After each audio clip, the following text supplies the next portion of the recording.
Hello and welcome to the 5th A-League Rundown, where we look back at all the results and events in Football Manager 21 happening in the Mariners' massive universe. It's also known as my attempt to read my handwritten, scrawled notes from the past week of gameplay. As always, we begin with Adelaide United. The Reds have had two good results in the past week, a 3-0 win at Cooper Stadium and a 1-1 draw against Melbourne City. Al Hassan Toure got goals in both those games.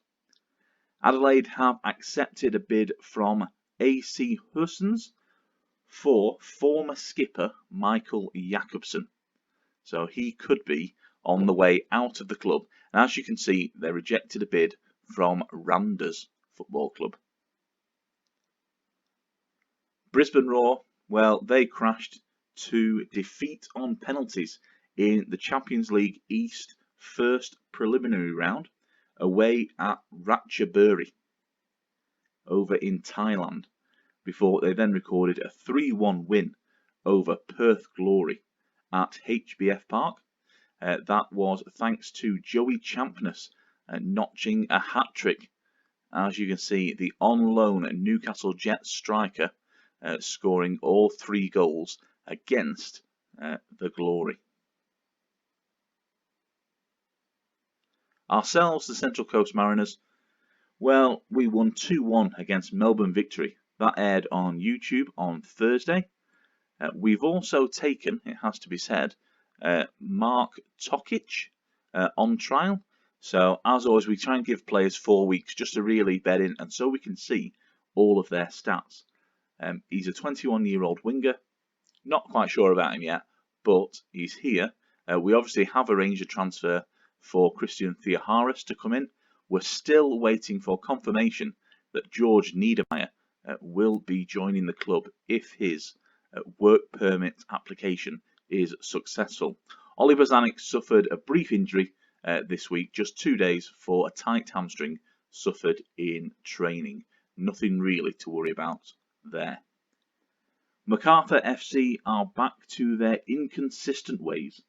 In the last 5 games, they've drawn, lost, won, drawn, and then lost again.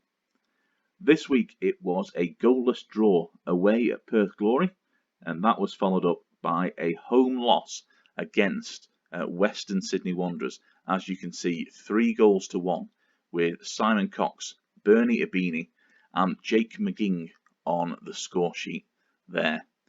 MacArthur, however, have won 3 of their last 5 home games, so perhaps that's where they prefer playing. Melbourne City, much like MacArthur, are struggling to get a run of form going. Their only win came against ourselves earlier in the season, somewhat embarrassingly. In the last week, they lost to Wellington Phoenix and then drew 1-1, as you can see, with Adelaide United. So Jamie McLaren and Al Hassan Toure on the score sheet there. Melbourne Victory, well, they posted a 3-2 win at home against Western United. So big 3 points there in a developing Melbourne derby, shall we say. It was Nick Ansell, Jake Brimmer and Lee Broxham all on the score sheet. They then lost to ourselves in the game that was aired on YouTube and remain in the lower reaches of the A-League. Adama Traore been talked about in terms of his international position with the Ivory Coast squad. Newcastle Jets seem to have fallen off a cliff.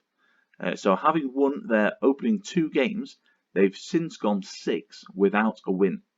The most recent results were a 3-2 loss to Adelaide and 4-0 to Sydney FC, both away from home, but it is a bit of a concern that they've lost their last 2 games by an aggregate score of 7-0. No goals scored in that time. If we have a look at the result here, there we have it. Alex Wilkinson on the score sheet. Goals for him as rare as hen's teeth. Milos Ninkovic with 2 goals and Ryan Grant, the hero from last season's A-League Championship final, getting on the score sheet there. For Perth Glory, they are still without a win this season, and a bad result against Western United could spell the end for Richard Garcia already. The Glory crashed to a 3-1 defeat against Brisbane Roar. The quiet man, Andy Keogh, he was on the score sheet for the Glory, but it wasn't enough due to that hat-trick scored by Joey Champness. Really hope that Richard Garcia survives another week. It's just not gone well for them at the start of the season.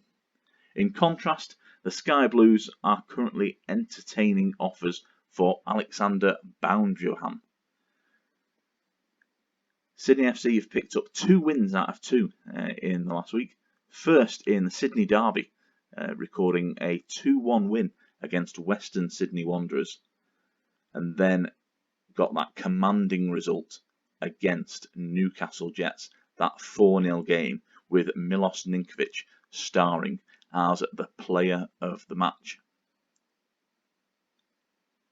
Wellington Phoenix are currently top of the A-League, with 1 loss so far in their 8 games played.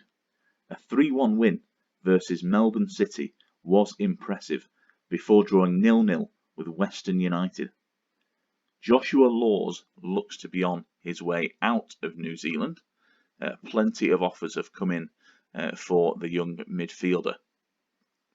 We'll keep you posted on where he goes.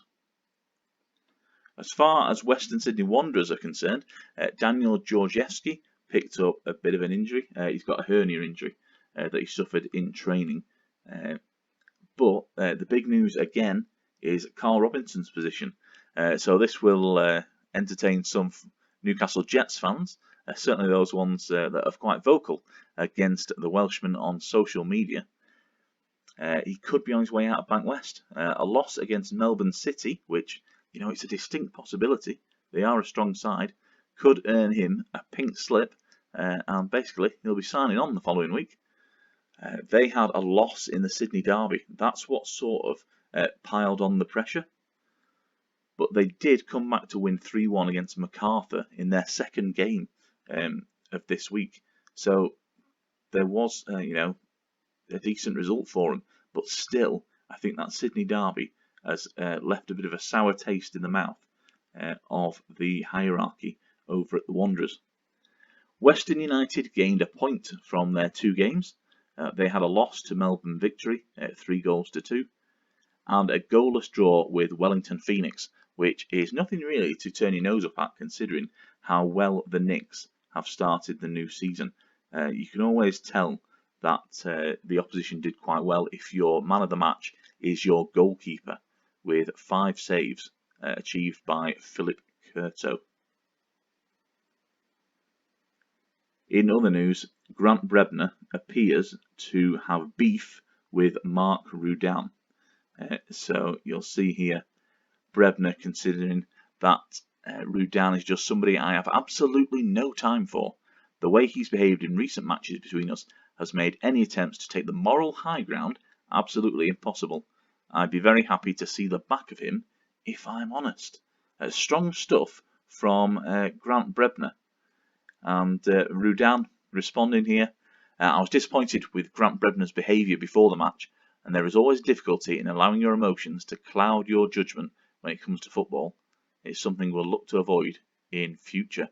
And as you can see, if you look down just on the left, media handling style, Mark Rudan, outspoken, volatile and confrontational. Can you imagine that? In fact, was Grant Brebner described as anything? Just outspoken. Yeah, not sure about that. I think he's quite a calm figure, from what I've seen, certainly. But you never know. In terms of the A-League table, let's have a look at that. As you can see, Wellington Phoenix, having played 8 games, are top of the league with 17 points. Ourselves in second place, we've got 16, with a better goal difference. We have just lost that 1 game to Melbourne City, posting 5 wins. Sydney FC, you'd expect to be up there. I mean, if they're not challenging for the title, I don't know who will be. back in third, having put together an unbeaten stretch of 5 games. You've got Adelaide, Western United and Macarthur hanging on. We're on 12 points, all 3 teams in the top 6. Down at the bottom, Perth Glory, yet to post a win, 2 draws with 2 points to their name.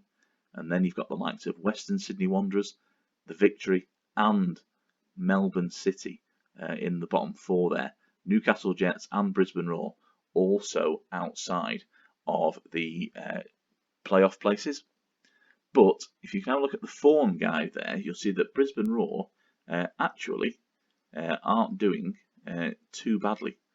They're up there in 5th place, having not been beaten in their last 5. They have picked up 4 draws and a win, but it is something to just look out for. In terms of the form, Sydney FC, the Knicks and then Adelaide, we are back in 4th on that table, but we do have a game to play to match up, of course, with the rivals around us.